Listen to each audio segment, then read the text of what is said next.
quiser, vamos embora aqui, pegar um cafezinho, porque são 10 horas, são 10h30 na verdade, e o pré tem prova de ciência e natureza esse sábado, hoje é quinta-feira, e vamos embora gravar mais uma resolução de exercício, né? Então, chega de enrolação, vamos embora para mais um vídeo, chama que vem, simbora. É claro que a parte do café não poderia faltar.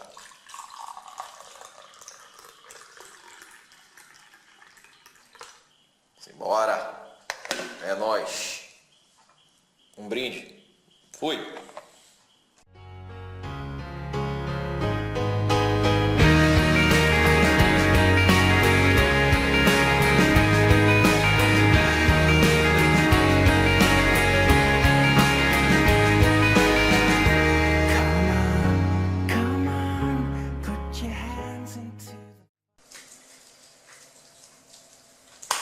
Fala pessoal, tudo bem com vocês? Então, estamos aqui de volta para mais uma resolução de exercício. Dessa vez a gente está trazendo aí a parte de bioquímica e ecologia, uma revisão para a avaliação 2 do primeiro trimestre do pré do CDF Colégio de Curso Unidade Zona Norte, beleza? Então, sem mais enrolações, pega aquele cafezinho, pega o teu carvão, a tua caneta para anotar alguma coisa e bota sangue no olho do café da xícara aí, vamos embora. Então pessoal, a gente vai iniciar aqui com a resolução da questão número 1, que fala a respeito dos lipídios. O que diz essa questão? Vamos lá.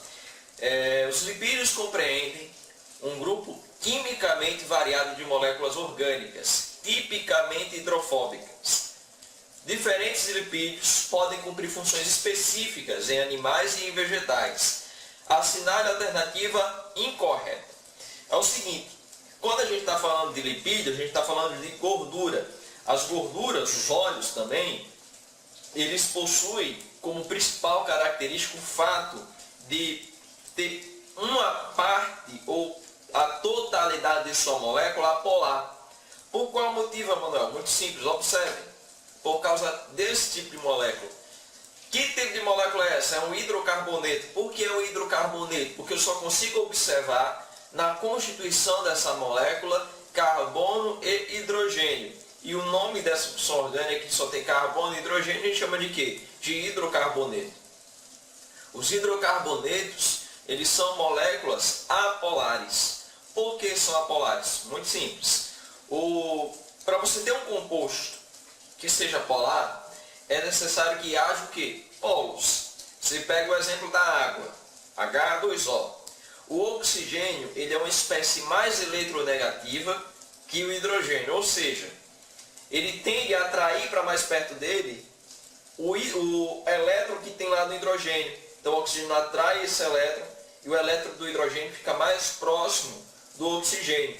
Então concentrando-se na região do oxigênio, uma maior quantidade de cargas negativas. Então, por esse motivo, a molécula de água é polar. Por quê? Porque a eletronegatividade, a diferença de eletronegatividade entre o oxigênio e o hidrogênio possibilita a formação do que a gente chama de polos parciais, ficando a parte do oxigênio negativa e a parte do hidrogênio positiva, certo?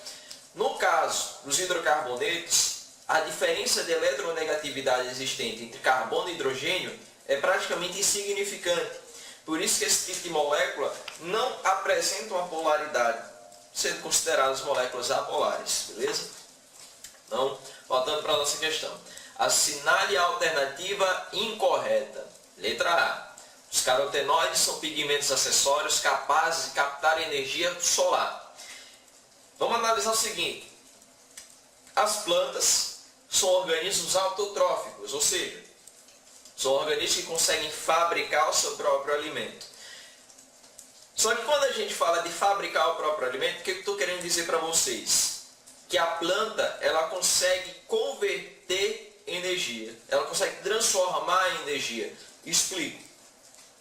A energia solar incide sobre a planta e um tipo especial de molécula chamada clorofila é excitada pela luz solar. Quando isso acontece, os elétrons começam a saltar. E esse salto dos elétrons viabiliza a transformação de energia luminosa que vem do Sol em energia química, que é a energia utilizada pelos seres vivos. Só que para armazenar essa energia, eu preciso colocar ela em algum tipo de molécula. Então eu pego dióxido de carbono, eu pego água e vou formar o quê? Justamente a glicose, certo? A molécula de glicose, ela possui suas ligações à energia que foi transformada de energia luminosa para energia química. Tanto é que no processo de respiração celular, eu vou pegar essa molécula de glicose e vou quebrar ela gradativamente. Porque se eu quebrar a molécula de glicose de uma vez só, o que vai acontecer? Você vai simplesmente ser carbonizado, que libera muita energia. Então eu vou quebrar ela gradativamente, e conforme eu vou quebrando, eu vou liberando uma quantidade de energia. E essa energia que antes estava armazenada na molécula de glicose, passa a ser armazenada onde? Na molécula de ATP, que é adenosino trifosfato. Então a clorofila é uma molécula específica que tem nas plantas, que vai ser excitada pela luz solar e vai viabilizar o salto de elétrons para fazer a conversão de energia. Os carotenoides, eles são pigmentos acessórios, ou seja, eles também têm essa capacidade de receber a luz solar e provocar esses saltos. No entanto, eles vão possuir umas outras características. Então, vamos dar uma olhada um pouco mais de carinho nos carotenoides. Então, vem comigo. Carotenoide. A primeira função, pigmentação. A gente já discutiu isso. Só que existem 3 outras funções atribuídas aos carotenoides, que são a função de antioxidante, precursor de vitaminas e regulação do sistema imunológico. Essas 3 funções que eu estou destacando para vocês aí de azul são específicas da ação dos carotenoides no corpo humano. Eu tenho 2 tipos de carotenoides. Eu tenho os carotenos e tenho as xantofilas, tá? Os carotenos, eles são basicamente compostos por hidrocarbonetos. Já as xantofilas também são compostos por hidrocarbonetos, mas com uma diferença. Pode ter oxigênio nessa molécula, certo? Então aqui nós temos a representação do beta-caroteno, presente principalmente aí na cenoura, tá?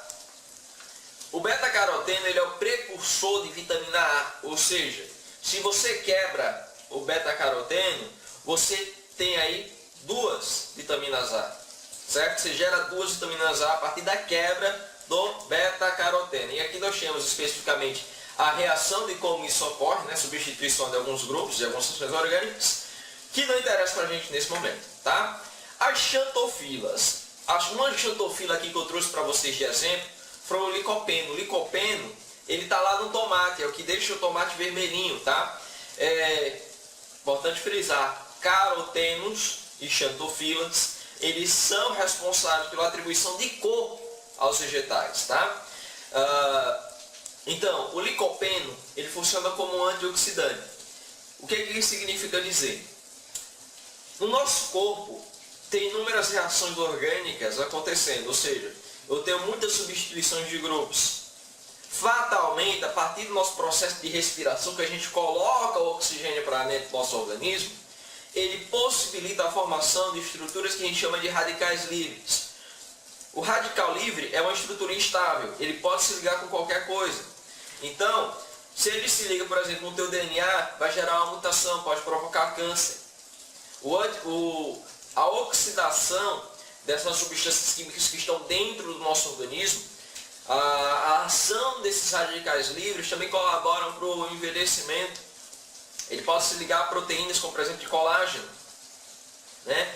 Então, se você tem um antioxidante, ou seja, uma espécie química que vai se ligar nesse radical livre para evitar que ele se ligue a uma molécula errada, que vai causar problemas lá na frente, previne câncer, retarda o envelhecimento, previne problemas cardíacos, enfim.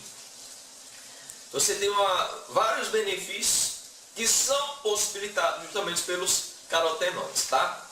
Então, como aí, cenoura, abóbora, tomate. Tomate tem tudo, cara. Vitamina, sabe, na verdade tem tudo naquele tomate, né? Mas voltando para a questão. Então, ele quer que a gente assinale a alternativa incorreta. A letra A está correta, tá? Os carotenoides são pigmentos acessórios capazes de captar energia solar. sim, eles são capazes de captar energia solar, além de ter essas outras funções, como de antioxidante, atribuída a ele, antioxidante e regulação do nosso sistema imunológico, beleza? Vamos dar uma olhada agora na letra B. Os esteroides podem desempenhar papéis regulatórios, como os hormônios sexuais. Sim, realmente. Quando a gente está falando dos esteroides, principalmente o colesterol. O colesterol, ele é precursor da vitamina D e hormônios sexuais. Alguns pesquisadores chamam a vitamina D, na verdade, de hormônio D. Tá? Só uma curiosidade aí para vocês, tá? Vale lembrar que a vitamina D ela não é produzida pelo sol, tá? Você tem a ativação, de certa forma, da vitamina D quando você vai para o sol, mas não significa que o sol vai produzir ela. Por isso que muitos pesquisadores dizem que não se trata de uma vitamina, e sim de um hormônio, tá? Formação dos sais biliares. Por que formação dos sais biliares, Ana? Muito simples. Lembra da HDL e da LDL, a Low Density Lipoprotein, High Density Lipoprotein? Aquelas lipoproteínas que carregam as gorduras dentro da nossa corrente sanguínea, carregam as gorduras e outras substâncias no nosso plasma sanguíneo. Vou pegar um pouquinho de café. A LDL vai lá para o fígado, e no fígado eu tenho dois caminhos possíveis para o colesterol. Ou o colesterol vai formar membrana plasmática, vai formar hormônios, ou ele vai ser excretado. Quando for para o colesterol ser excretado, ele vai ser excretado junto com a bile. O que é bile? Bile é um líquidozinho produzido pelo fígado e secretado pela vesícula, que é responsável pela emulsificação de alimentos. O que é a emulsificação de alimentos? Simples. Separar a gordura dos alimentos, tá? Então, pelo fato do colesterol ser uma molécula de gordura, ele vai viabilizar a solubilização dessa gordura na bile, certo? No suco biliar. E dentro do suco biliar eu tenho enzimas que vão atuar sobre a digestão das gorduras, que são as lipases, tá? Então, o conjunto de substâncias químicas que temos na bile a gente chama de quê? De sais biliares. Então, o colesterol, ele participa da formação dos sais biliares, tá? Além disso, você tem a manutenção da integridade da membrana plasmática. Como assim? Calma.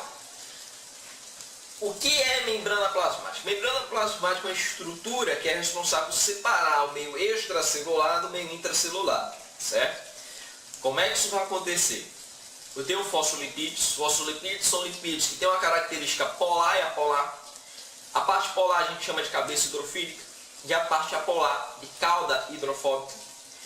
Eles se agregam e formam uma estrutura que funciona como se fosse um muro, que vai delimitar o espaço da célula. Só que a célula ela não pode ser estrutura rígida, tá? Até mesmo no tecido ósseo, até mesmo no teu osso, cara. Você vê que as células têm um aspecto mais gel, um aspecto mais líquido. É óbvio que você não pega uma célula e vê, nossa, parece um gelzinho. Não, isso não ocorre, tá, macho? Mas, devido às funções celulares, seria impossível que uma membrana fosse rígida, tá? Porque senão a célula perderia totalmente a sua função. Então, os fosfolipídios, como vocês podem observar nessa imagem que está no canto inferior esquerdo, vocês vão observar que os fosfolipídios que formam a bicamada da membrana plasmática, a bicamada fosfolipídica, eles possuem uma cabeça e uma cauda. Cabeça hidrofílica, cauda hidrofóbica. Você tem um movimento de difusão lateral, ou seja, eles ficam se movimentando lateralmente. Você tem um movimento de flexão, que eles ficam abrindo e fechando a caudinha deles aí. E você tem um movimento de rotação, que eles ficam o quê? Rotacionando em torno do seu próprio eixo. Certo? Então, para regular essa movimentação dos fosfolipídios, você tem o que? Colesterol. Que na imagem da membrana plasmática que vocês podem verificar na parte direita inferior da tela, vocês vão notar que há umas estruturazinhas amarelas entre os fosfolipídios. E essas estruturas amarelas é justamente o que? O colesterol. Beleza? Além disso, como já foi dito anteriormente, o colesterol ele também atua como precursor dos hormônios sexuais, né? A testosterona, no caso do homem, e o estradiol, no caso das mulheres, né? Emanuel, eu nunca ouvi falar de estradiol, eu já ouvi falar de estrógeno e progesterona, ou de estrogênio também. O estradiol é basicamente a molécula básica que vai dar origem a todos esses hormônios femininos, beleza? Então a alternativa B, os esteroides podem desempenhar papéis regulatórios como os hormônios sexuais. Sim, os hormônios sexuais eles vão ser responsáveis por atribuir a característica masculina e feminina em cada um dos indivíduos, beleza? Letra C. Os triglicerídeos podem atuar como isolantes térmicos ou reserva energética em animais. Sim, você pode observar aqui os triglicerídeos. Tri vem de três. Três o quê? Três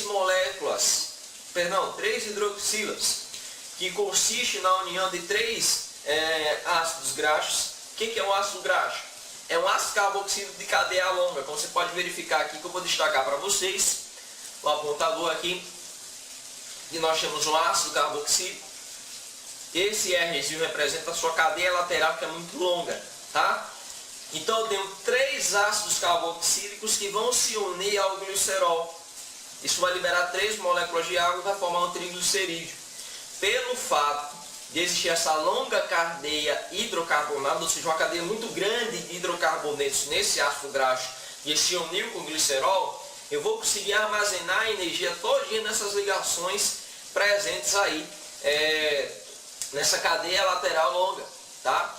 Por isso que eu prefiro colocar o lipídio para armazenar energia, porque eu consigo colocar muita energia nessa molécula e coloco ela todinha onde? Coloco ela dentro de uma célula específica que eu chamo de adipócito. Então os triglicerídeos, sim, eles atuam como isolantes térmicos e como reserva energética nos animais, beleza? Tomara que a alternativa D esteja errada, porque senão acabou-se.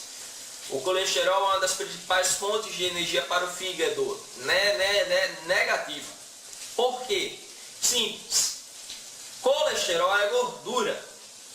Qual é a fonte primária de energia que o organismo quer, que o meu organismo precisa, que o meu organismo gosta? Carboidrato. Por quê? Carboidrato se solubiliza muito facilmente na água. Então, se ele tem uma boa solubilidade em água, consequentemente, a reação química para quebrar, a hidrólise vai ser muito mais fácil. Lipídio não sofre hidrólise, tem que colocar ele em outra via metabólica para transformar ele numa molécula que seja solúvel em água, para só então poder utilizar essa energia, né? Em uma parte específica do ciclo de Krebs, que a gente vê lá em respiração celular. Então, a alternativa D é a incorreta, tá? O colesterol não é a principal fonte de energia do fígado. E primeiro, que o colesterol não é nem fonte de energia, né? Porque nos animais, o colesterol ele vai atuar principalmente como regulador, como a gente já viu anteriormente, precursor de vitaminas e dentre outras funções como a manutenção da integridade da membrana plasmática, né? No caso, quem teria a possibilidade de atuar como fonte de energia seria o triglicerídeo, beleza? Vale ressaltar que, por exemplo, as plantas não possuem colesterol. O colesterol está presente apenas em alimentos de origem animal, beleza?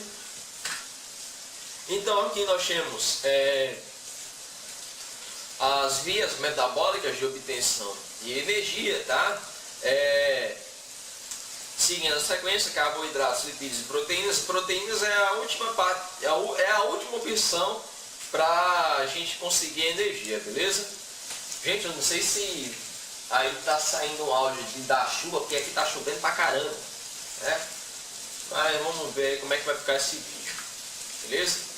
Questão número 3. Vou chamar, Léo. Dado 1, tu foi para 3? Sim. Por quê? Porque essa 2 aí vocês conseguem resolver com facilidade, tá? Eu estou colocando as questões que vai possibilitar que vocês tenham uma base mais sólida, beleza? Então, só mais um golezinho de café.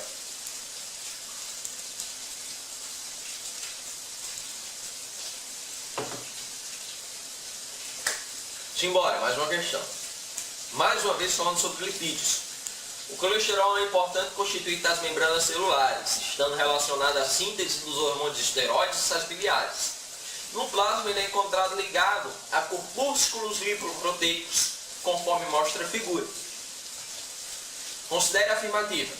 Há uma relação direta entre a taxa de colesterol no sangue e a incidência de ateromas, trombose e infartos. Marque a opção que apresenta a conclusão correta acerca dessa afirmativa. Gente, como eu já tinha falado para vocês anteriormente, né? Gordura não se solubiliza em água. Então, se gordura não se solubiliza em água, não tem como transportar ela pelo meu plasma sanguíneo. Se não tem como transportar essa gordura pelo plasma, como é que vai ocorrer as reações que precisam ocorrer com as gorduras? Simples, não ocorrem. Então, para transportar essas moléculas ao longo do meu plasma sanguíneo, eu preciso de uma molécula que solubilize elas. Então eu utilizo o quê? As lipoproteínas. Por quê? As lipoproteínas, elas são formadas por estruturas que a gente chama de micela. O que é uma micela? Note o seguinte, aqui eu tenho um fosfolipídio. Na caudazinha dele a parte apolar e a cabeça dele a parte hidrofílica. Gente, na parte interna de uma micela, eu coloco gordura. Na parte externa eu coloco o quê? Eu solubilizo ela em água. Então, graças a esse formato das lipoproteínas que a gente pode observar aqui, ó, óleos lipídios, essa estrutura aqui mais esverdeadas são proteínas, e aqui também, ó, são os colesteróis para regular a movimentação desses fosfolipídios, tá? Então, graças a esse formato micelar das lipoproteínas, eu consigo colocar gordura, ou seja, colesterol e outras moléculas apolares dentro das lipoproteínas, e graças à característica anfifílica, ou seja, de ser ao mesmo tempo polar e apolar dos fosfolipídios, eu consigo tanto colocar gordura aqui dentro, como também deixar essa molécula solúvel em meio aquoso, solúvel no meu plasma sanguíneo, e consigo transportar ela ao longo do meu sistema circulatório. Marque a opção que apresenta a conclusão correta acerca desta afirmativa. A concentração de HDL e LDL não possui importância na avaliação da predisposição de infarto. Pelo contrário, com certeza tem sim influência. Por quê? Se eu tenho uma alta concentração de LDL, que é low density, ela tende a ficar mais na periferia do vaso, tá? Eu já falo dessas figuras aí que eu passei aqui para vocês sem querer. A LDL em alta concentração, primeiro, o camarada deve estar comendo gordura, que é um absurdo. Então, se tem muita LDL e pouca HDL, a tendência é que o paciente desenvolva um quadro de arteriosclerose, ou seja, que as artérias, veias e artérias deles estejam comprometidas, estejam sendo bloqueadas com gordura. Um dos primeiros sinais para a má metabolização da gordura, para o excesso de gordura no organismo, que a gente chama de um sinal clínico para isso, são os chantelasmas. O que é um chantelasma? Está vendo essa estrutura aqui, parece meio amarelada, nessa região da pálpebra dessa paciente? Então, isso daqui é um sinal característico, é o que a gente chama de chantelasma. Isso aqui é gordura, pessoal. A gordura não está sendo bem metabolizada, então ela tende a se aglomerar entre o tecido epitelial, né? Não somente na região das pálpebras, mas principalmente, mas também em outras regiões do corpo. Você pode ter chantelasma no braço, na perna, na barriga, seja lá onde for, tá? É uma má deposição dessa gordura. Por quê? Porque ela não está sendo bem metabolizada, tem muita gordura no teu organismo, tá? Pé diabético, mas espera aí, o que pé diabético? O que diabetes tem a ver com aterosclerose? Simples. Paciente diabético, ele tende a ter a arquitetura do vaso comprometida. Como assim, Emanuel? Aqui eu tenho uma visão histológica, um corte histológico de um vaso, tá? Essa parte aqui de lúmen vascular basicamente é a abertura, é por onde o sangue passa, lumen vascular, por onde o sangue passa. Você pode ter também o lumen intestinal, por onde o bolo alimentar vai passando. Esse TI está apontando para o endotélio. O que é o endotélio? É a camada íntima do vaso. Esse TM aqui é a túnica média, onde eu tenho um tecido muscular liso, que possibilita o quê? A pulsação da artéria. Então, num paciente diabético, o que ocorre? Entre a camada íntima e a camada muscular, eu tenho um acúmulo de gordura, de LDL. Essa LDL vai desencadear um processo inflamatório. E o que vai acontecer? A partir do momento que eu tenho LDL entrando aqui entre a túnica média, que é a camada muscular, e o endotélio, que é a camada íntima, vou desencadear um processo inflamatório. Quando eu desencadeio um processo inflamatório, vem células do sistema imunológico, que a gente chama de macrófagos, que vão fagocitar essas gorduras. Quando eles fagocitam as gorduras, eles vão se transformar em células espumosas. E as células espumosas vão desencadear, vão produzir substâncias que vão intensificar o processo inflamatório, que são as citocinas. Quando isso acontece, eu tenho um espessamento da parede do vaso. E esse espessamento vai bloqueando a luz, o lumen vascular. Vai dificultando a passagem de sangue. Se eu tenho menos sangue passando pelo vaso, consequentemente eu posso levar o paciente a um quadro de isquemia. O que é isquemia? É a má oxigenação dos tecidos. E a partir do momento em que há um comprometimento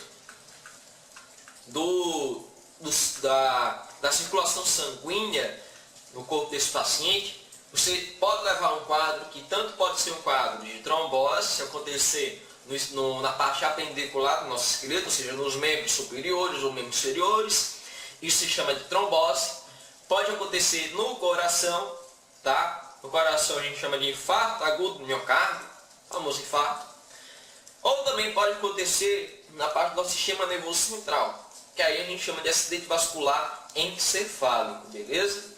Então, isquemia, má oxigenação de tecidos. Então, paciente diabético que tem o pé diabético, o que aconteceu? O paciente possivelmente já está com quadro de arteriosclerose, certo? Então, pelo fato do sangue não chegar direito, principalmente nas regiões periféricas do nosso corpo, o paciente não tem o processo de cicatrização satisfatório, não tem a boa oxigenação do tecido, com a tendência à necrose. E quando o tecido vai necrosando, proliferação de bactérias. Ora, se não tem cicatrização e tem proliferação de bactérias, isso vai ser bom ou ruim para o paciente? Obviamente que é ruim. Então é por isso, pelo fato de não ter como a gente recuperar mais esse dedinho aqui, como vocês estão observando, e pelo fato de que não está chegando sangue de forma satisfatória para oxigenar esse tecido, não tem mais solução. A solução aqui, infelizmente, é a amputação. Pelo que eu estou vendo aqui, possivelmente a amputação vai incluir até esse dedinho aqui, ó. Certo? Você vai tirar parte do pé desse paciente, tá? Vai acontecer uma amputação que vai ser mais ou menos dessa região aqui, ó. Talvez o médico tenha preservado esse dedinho e a amputação esteja ocorrido apenas assim. Mas isso depende também de como está a parte aqui do famoso peito do pé, né? Como é que está essa parte mais de baixo do pé, beleza?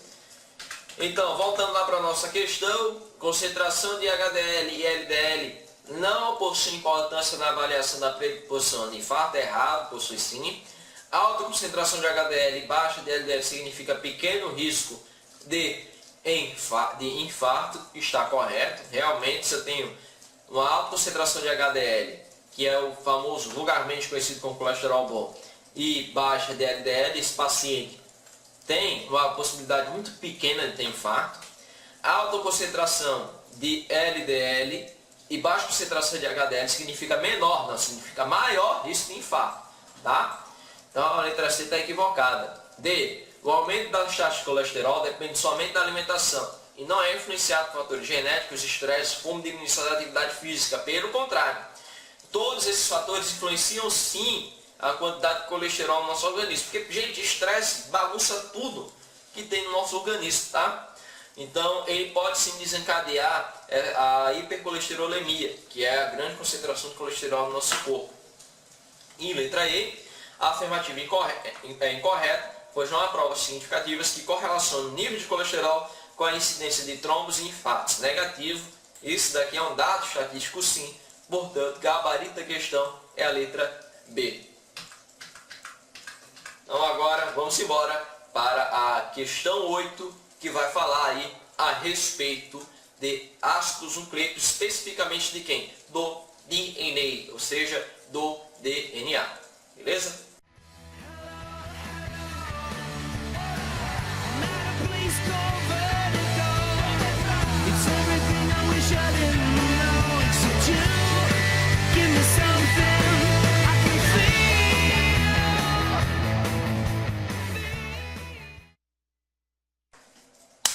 Simbora, questão número 8. Enem 2008.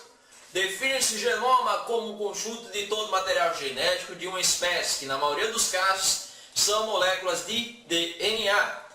Durante muito tempo especulou-se sobre uma possível relação entre o tamanho do genoma, medido pelo número de pares, e o número de proteínas produzidas e a complexidade do organismo. Ou seja, eles diziam que quanto mais proteína e quanto mais complexo o organismo fosse, mais genes, maior seria o tamanho desse genoma.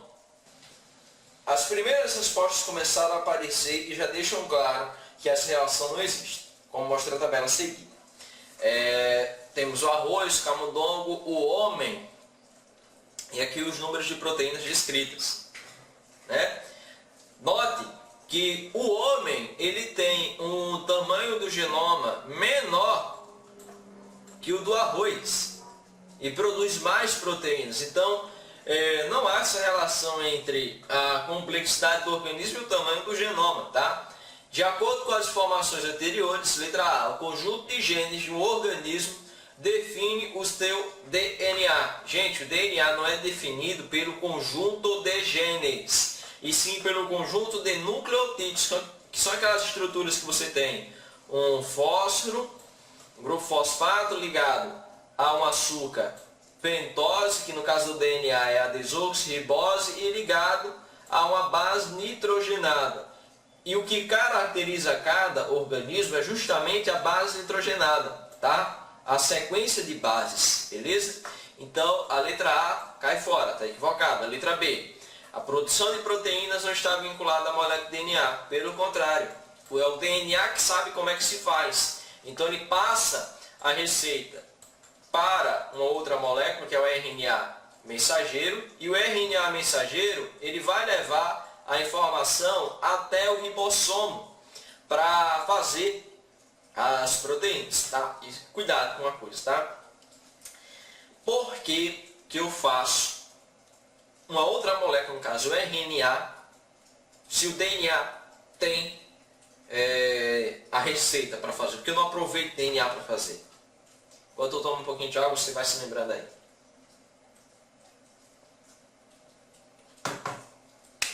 Simples. O DNA ele é um mestre do nosso organismo, tá? Se ele sofreu a mutação, acabou-se, meu filho. Não vai ser legal. Então, no citoplasma tem várias reações químicas ocorrendo. Se o RNA mensageiro sofreu uma modificação, eu consigo reparar isso. Faço um outro RNA. Dane-se. Agora, se o DNA sofrer uma mutação, e aí, o que eu vou fazer da vida? Não vai ter lógica, não vai ter o que fazer, entende? Então, para evitar que o DNA sofra algum tipo de modificação, eu faço uma nova molécula que eu chamo aqui de RNA mensageiro. Então, a letra B está equivocada. A letra C, o tamanho do genoma não é diretamente proporcional ao número de proteínas produzidas pelo organismo. Realmente, está correto, né? Você tem um arroz aqui com um tamanho de genoma absurdo, enorme, mas olha o número de proteínas em relação ao ser humano, é muito pouco, né? Basicamente a metade. A letra C possivelmente é a correta. O que você faz? Marca um coraçãozinho, apesar de que esse meu coração parece sofrer trombose, mas tudo bem. Quanto mais complexo o organismo, maior o tamanho do seu genoma. A gente viu que isso aqui está equivocado. E, finalmente, a letra E, que eu não estou conseguindo dar uma lida nessa parte aqui, letra E. Genomas com mais de 1 bilhão de pares de bases são encontrados apenas nos seres vertebrados. Não, isso é um absurdo, né? Um arroz é um vertebrado? Não, não pode. Gabarito é a letra C. Tá? Então aqui nós temos a estrutura dos ácidos nucleicos, né? Um grupo fosfato, que eu representei aqui para vocês. Um açúcar pentose, que nesse caso é a ribose. Como eu sei que é a ribose? No carbono 2, aqui ó, carbono 2, eu tenho ligado a ele uma hidroxila. No caso da desoxirribose, ele perde esse oxigênio. Fica apenas o hidrogênio ligado ao carbono 2, beleza? Então, vale a pena a gente lembrar que o DNA ele tem esse formato de dupla hélice, certo? Ou dupla fita, o modelo de James Watson e Francis Crick. E nas bases nitrogenadas do DNA você tem citosina, guanina, timina e adenina. Lembrando, adenina se liga com timina e guanina se liga com citosina. Um macetezinho bem tosco, né? Agnaldo Timóteo Gal Costa. Só que tem um detalhe, com esse macete tu não sabe as ligações. Então eu digo para vocês o seguinte. Papai do céu, quando estava criando o ser humano, ele disse o seguinte: Gal Costa vai cantar bem para danado, então vou deixar ele cantar mais. Ó. Agnaldo Timóteo vai cantar só 2 vezes na vida. E Gal Costa vai cantar quantas? Gal Costa vai conseguir cantar 3. Ó. Ou seja, eu tenho 2 pontos de hidrogênio entre adenina e timina e 3 pontos de hidrogênio entre guanina e citosina. O RNA ele é formado por uma fita simples, beleza? Ele não tem formato de hélice, ele não tem esse formato de dupla hélice. E no caso do RNA você troca timina por uracila, beleza? Você troca T por U. Ok? Então vamos aí para a questão 6. Vamos voltar um pouquinho a fita, vamos rebobinar. Questão 6. Cientistas admitem que vários aminoácidos podem ser codificados por mais de uma trinca de nucleotídeos no mecanismo da síntese de proteínas intracelular. Tais cientistas dizem, por isso, que o código genético é letra A, degenerado, letra B, é o DNA e o RNA, letra C, não pode ser entendido, letra D, não se relaciona aos genes e letra E, exclusivo dos animais superiores. Cara, primeiro, letra E, exclusivo de animais superiores. Então você quer dizer que uma levedura, um fungo unicelular não vai ter DNA. Está louco, velho? Não.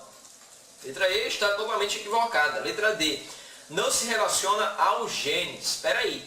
Então, a síntese de proteína tem nada a ver com o gene. A gente viu agora há pouco, que você produz o RNA mensageiro para levar a informação do DNA para fazer proteína no ribossomo. Então a letra D não faz sentido, não é lógica, né? Letra C, não pode ser entendido. Tanto pode como a gente entende, né? Então cai fora. Tanto é que a gente atribuiu, né, aquela nomenclatura, né? A, T, adenina, timina, guanina, citosina, adenina, uracila. Então a gente compreende como é que isso funciona. Código genético é o DNA e o RNA. Não, DNA e RNA são ácidos nucleicos. Código é isso daqui, certo? Então só resta o que? A letra A é degenerado. Por que degenerado? Note o seguinte, eu tenho essas trincas que são o conjunto de 3 bases nitrogenadas e você está percebendo que um único aminoácido pode ser expresso por trincas diferentes. Cuidado. Uma trinca sempre vai codificar um aminoácido. Agora, um aminoácido pode ser codificado por mais de uma trinca diferente. A isoleucina, por exemplo, ela pode ser codificada por 3 tipos diferentes de trincas. Mas a trinca AUU só vai codificar quem? A isoleucina. Beleza? Isoleucina, leucina e valina, para a gente se lembrar, fazem parte do BCAA, que vai ser muito importante para quem curte o ferrinho, para quem malha, né? Porque são aminoácidos que são utilizados tanto para reparo muscular, quanto também para fornecimento de energia, beleza? Caramba, a chuva aqui engrossou. Questão 7. A figura seguinte representa um modelo de transmissão de informações genéticas nos sistemas biológicos. No fim do processo, que inclui a replicação, a transcrição e a tradução, há 3 formas proteicas diferentes denominadas A, B e C. Isso daqui é o que eles chamam de dogma central da biologia molecular, tá? Depreende-se do modelo que?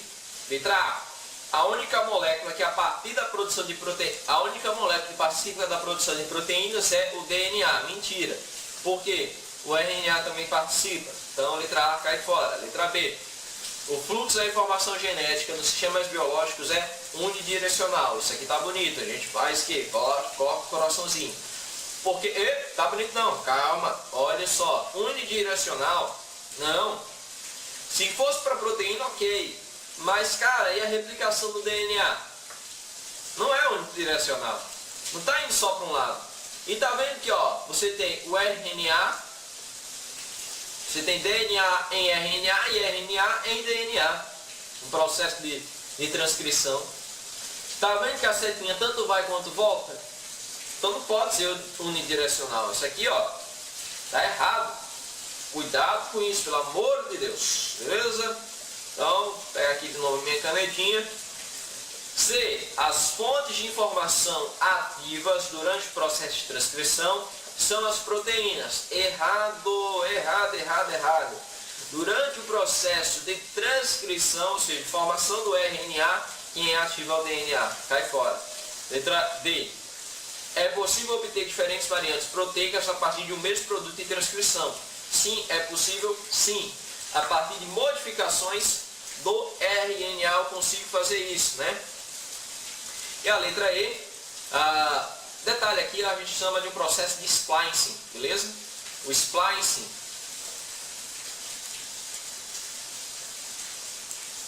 ele possibilita que a gente forme a partir de uma única molécula. Caramba, vocês não tá horrível. Mas o nome é splicing, tá? A partir de uma única molécula de RNA, a gente consiga formar várias variantes, várias proteínas, tá? E letra E, a molécula de DNA possui forma circular. Não. Só quem tem DNA circular é as bactérias, o nome dele é plasmídio. Gabarito dessa questão é a letra D de temos um duro danado.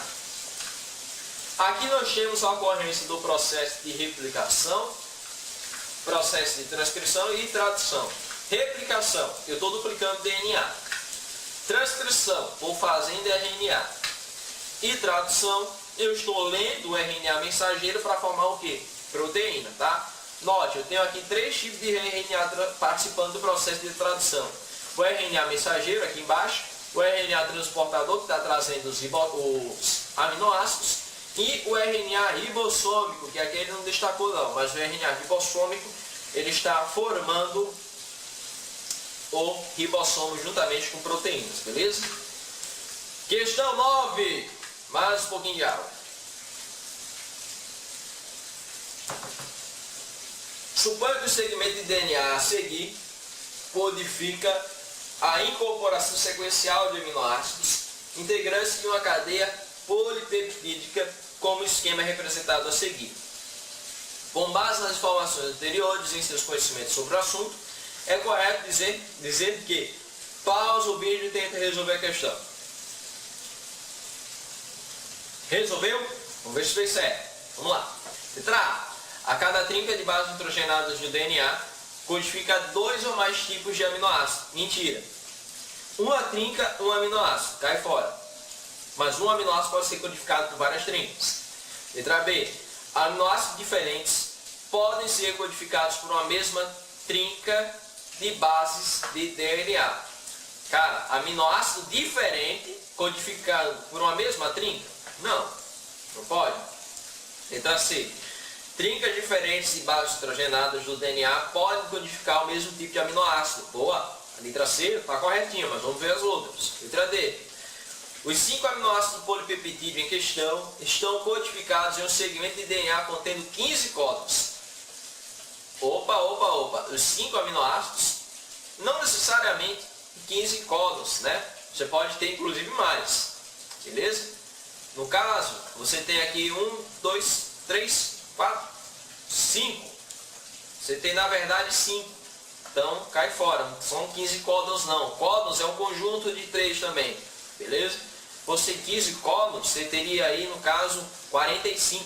Né? Então não rola. Cai fora. E a letra E. A troca de qualquer uma das bases nitrogenadas por outra no referido segmento de DNA implica obrigatoriamente a mudança da sequência de aminoácidos do polipeptídeo. Então, a afirmativa D. A troca de qualquer uma das bases nitrogenadas por outra no referido segmento de DNA implica obrigatoriamente a mudança da sequência de aminoácidos do polipeptídeo. Dependente, se acometer a região onde ele vai ser expresso, pode ser que ocasione isso. Mas, por exemplo, você tem aqui, no caso da fenilalanina, se eu trocar esse U aqui, que é a uracila, no caso tinha timina lá no DNA, se no lugar da timina eu colocar, por exemplo, a guanina, guanina pareia com quem? Com citosina. Se manter o resto igual, por exemplo, se colocar T, TT, ou colocar T, TG, continua sendo fenilalanina. Então não é obrigatoriamente vai mudar alguma coisa não, viu? Então gabarito é a letra C. Trincas diferentes de bases nitrogenadas do DNA podem codificar o mesmo tipo de aminoácido. Gabarito letra C. E agora vamos para uma outra parte dessa aula, que é justamente a parte de ecologia, uma parte que a gente vai poder respirar um pouco mais sossegado, né? Que é tão complexo quanto lá a bioquímica, né? Que alguns chamam de biomonstro, oh meu Deus. Vamos lá. Questão 2. É uma relação harmônica intraespecífica. Gente, se é intra, é entre as mesmas espécies. Mutualismo não pode ocorrer entre mesmas espécies. Comensalismo também não. O que seria o mutualismo? Você e a sua microbiota, as bactérias que vivem no teu intestino para te fornecer algumas enzimas para a tua digestão. O comensalismo, por exemplo, aquele tubarão e o peixe piloto, é uma relação de comensalismo. Perdão, calma. A protocooperação, que é o tubarão e o peixe piloto, beleza? A única relação possível de forma intraespecífica, ou seja, entre mesmas espécies aqui, é justamente a colônia. Porque todo o resto aqui ocorre entre espécies o quê? Diferentes. Todas essas outras aqui relações são interespecíficas, beleza? Então, gabarito é a letra D. Questão 14. O lobo-guará, uma espécie ameaçada de extinção, ocorre nas baixadas próximas às matas arbustivas, no Rio Grande do Sul. Esse cão selvagem vive à beira de charcos, caçando pequenos roedores, aves e alguns invertebrados. Frequentemente abriga vermes em seus ninhos, que podem chegar a destruir tais órgãos, ocasionando morte do animal. No trecho anterior, trata dos tipos de relações entre o lobo-guará e outros membros da comunidade. Essas relações são tarantarã e tarantarã e podem ser classificadas respectivamente como tarantarã e tarantarã. Gente, vamos lá. Ele está dizendo que ele caça pequenos roedores. Se é caça, é predatismo.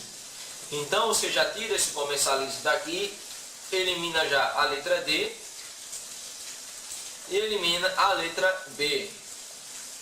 Ocorre entre espécies diferentes, entre o lobo-guará e outros membros da comunidade. Lembrando que comunidade é o conjunto de todas as populações que vivem em um dado ecossistema. Então a relação é interespecífica. É harmônica? Não, é uma relação desarmônica, né? Porque está tendo aí um predatismo. Então a gente já consegue eliminar a letra A. Vamos ver o que está errado. Inquilinismo ou parasitismo. Note o seguinte. Abriga vermes em seus rins, que podem destruir tais órgãos e ocasionar a morte do animal. O inquilinismo ele não traz dano para ninguém, certo? Então, por causa desse inquilinismo, a letra C está errada. Gabarito é a letra E. Questão 15, Enem de 2009. Tente fazer essa questão, pausa o vídeo, depois volta para cá. Beleza? Vamos ver se fiz correto. O fenômeno que envolve as duas espécies de tucano constitui um caso de... Vamos dar uma olhada. Na região amazônica, diversas espécies de aves se alimentam de ucuúba, uma árvore que produz frutos de polpa cavernosa, vermelha e nutritiva. Em locais onde essa árvore são abundantes, as aves se alternam no consumo dos frutos maduros, ao passo que os locais onde elas são escassas, tucanos de papo branco permanecem forrageando nas árvores por mais tempo. Por ser de grande porte, os tucanos de papo branco não permitem a aproximação de aves menores, nem mesmo de outras espécies de tucanos. Entretanto, o tucano de porte menor, ao longo de milhares de anos, apresentou modificações de acordo com seu papo, de amarelo para branco, de maneira que se tornou semelhante ao seu parente maior. Isso permite que o tucano menor compartilhe as ucuúbas com a espécie maior, sem ser expulso por ela ou sofrer agressões normalmente observadas nas áreas onde a espécie apresenta papo amarelo. Fenômeno que envolve as duas espécies de tucano constitui um caso crítico. Gente, aqui é o fruto que eles comem, e aqui você tem o tucano de papo branco e o tucano de papo amarelo, tá? Então eles ficam disputando para comer esse fruto aqui. O bichinho tem um bico grande para danado, né? Vamos lá. Gente, vocês conseguem notar que o tucano de papo amarelo, ele está imitando, ele está fazendo um Ctrl-C, Ctrl-V, está copiando a característica que antes era apenas o tucano de papo branco? Falou isso, tu já procura mimetismo. É a letra E, gente. Mutualismo, parasitismo, faz nem relação intraespecífica entre mesma espécie, tem nada a ver, são espécies diferentes, né? Mesma coisa de tucano, mas olha o nome científico do tucano de papo branco e o nome científico do tucano de papo amarelo. São espécies diferentes, portanto a relação é interespecífica. Olha o detalhe da questão. E não se trata de sucessão ecológica, não tem ninguém morrendo aí e ninguém sendo sucedido por isso. Gabarito é a letra E. Beleza? Questão número 16. Considere o seguinte fluxo de energia nos seres vivos. Energia luminosa passa para A. Ei, se a energia luminosa passou para A só pode ser o quê? O vegetal, só pode ser alguém que faz fotossíntese. E quem come um vegetal é o organismo o quê? Herbívoro. E quem come o herbívoro geralmente é um carnívoro. E quem come é geral? Quem come todo mundo? É o decompositor. Então, ele diz, a alternativa que indica o tipo de nutrição dos indivíduos B, C e D, respectivamente, é B, então errado aqui é B, é um herbívoro. C é um decompositor. Então, cadê? Perdão. O C, ele pode representar um decompositor, mas também pode representar um ser onívoro, que pode comer tanto vegetal, como também pode comer o herbívoro, como também pode comer o carnívoro, tá? Então, a letra C trata-se de um ser onívoro, beleza? E letra D, obviamente, trata-se de um carnívoro. O gabarito é a letra C. Por que eu falei decompositor? Primeiro, decompositor não é representado em uma cadeia alimentar. Cuidado com isso, tá? Por quê? Porque se ele é decompositor, ele decompõe tudo que é matéria orgânica. Então ele se alimenta de todo mundo. Só que aí você tem que ter cuidado, porque as questões elas podem fazer isso. Ela pode colocar um ser onívoro, que pode se alimentar tanto de plantas caso de vegetais, quanto do herbívoro, quanto também do carnívoro, beleza? Então a alimentação dele é uma alimentação bem mista. Note o seguinte, o produtor é quem coloca a energia no ecossistema, tá? A energia ela é unidirecional, ou seja, ela só passa uma vez por esses níveis tróficos, tá? E vai se perdendo, beleza? Enquanto que a massa ela está sempre voltando para o sistema, beleza? Então aqui nós temos um exemplo de uma cadeia alimentar. Você sempre tem um produtor, que é um ser que faz fotossíntese, um ser autotrófico.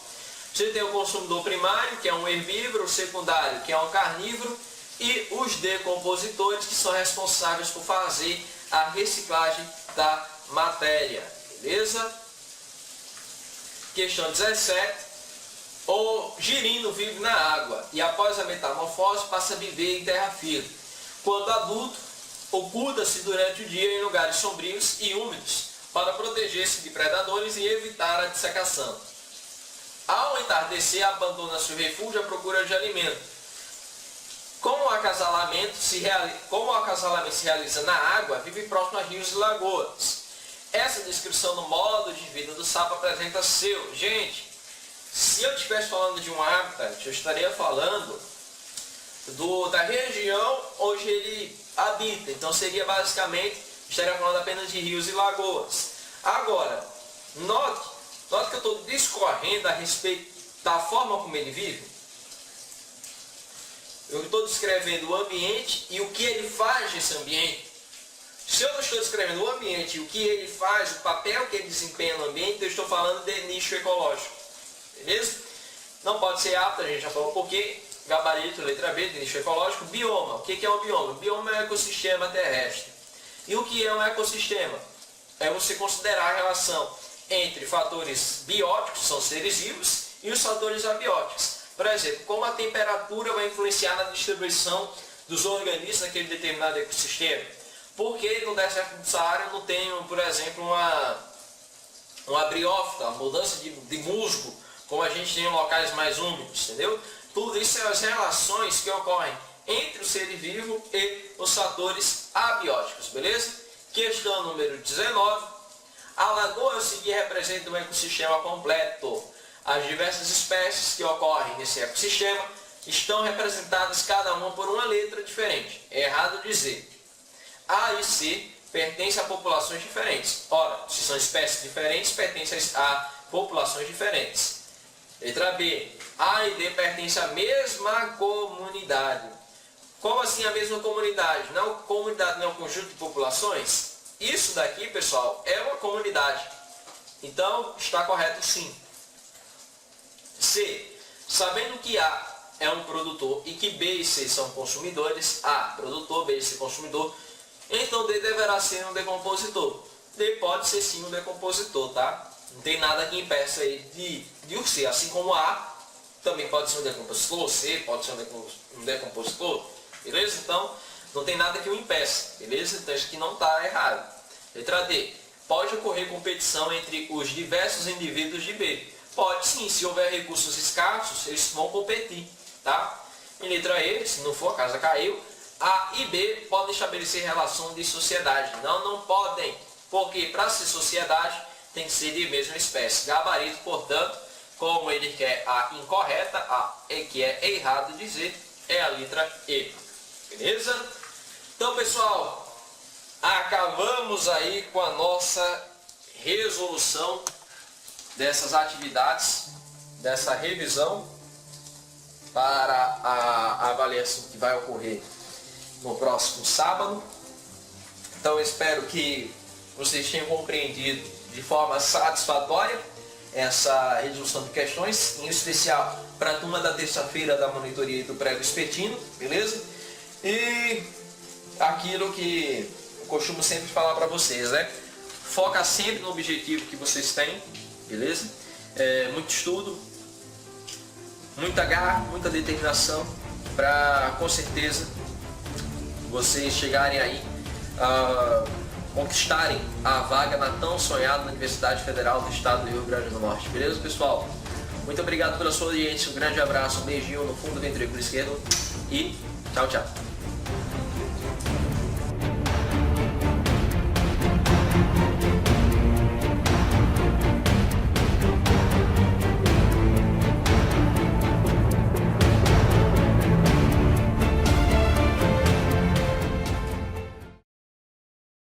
papel.